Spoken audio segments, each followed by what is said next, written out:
Décidément, ce Dakar 2009 ne laisse aucun répit aux spectateurs. Les premiers jours de course ont été rythmés par les différents abandons, par des petits bobos survenus au leader supposé, et par le formidable mano à mano entre Carlos Sainz et Nassar El Attiyah.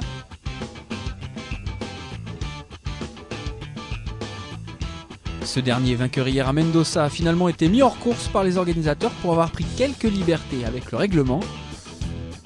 Une fuite de son radiateur l'avait contraint à emprunter un itinéraire bis, loin des dunes et des fameux waypoints, ces passages obligés sur le parcours pour tous les pilotes.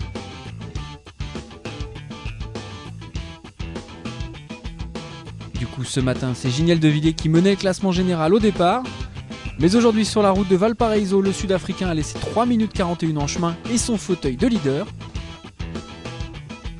C'est son coéquipier Carlos Sainz, vainqueur ce jour, qui récupère la première place avec 9 petites secondes d'avance sur De Villiers.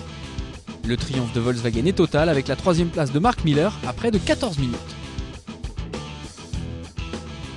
La débâcle de Mitsubishi s'est poursuivie avec l'abandon de Stéphane Peterhansel. Après Matsuoka dimanche, Alphand jeudi, le tenant du titre et le 3ème pilote Mitsu a abandonné. Un incendie en début d'étape, une casse moteur au milieu et adieu ses rêves de 10ème victoire.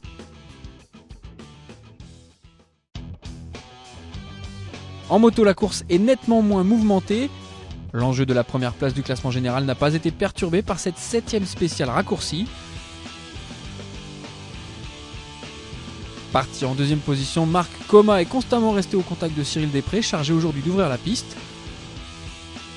Avec le 2ème temps du jour, Coma reste un solide et serein leader, avec 51 minutes d'avance sur Jonas Street, qui a perdu 15 minutes aujourd'hui.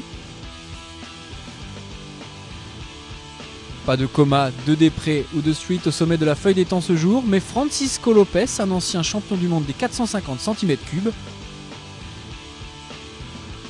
le sens du timing du Chilien est parfait. Il a attendu que le Dakar pénètre pour la première fois sur le sol chilien aujourd'hui pour signer sa première victoire d'étape sur le rallye. Chaleco, comme il est surnommé, a parfaitement maîtrisé durant toute la journée et effectue une spectaculaire remontée au classement général. Il gagne 8 places et revient surtout à 35 minutes du podium. Sur ces terres et avec le soutien du public, tout est possible.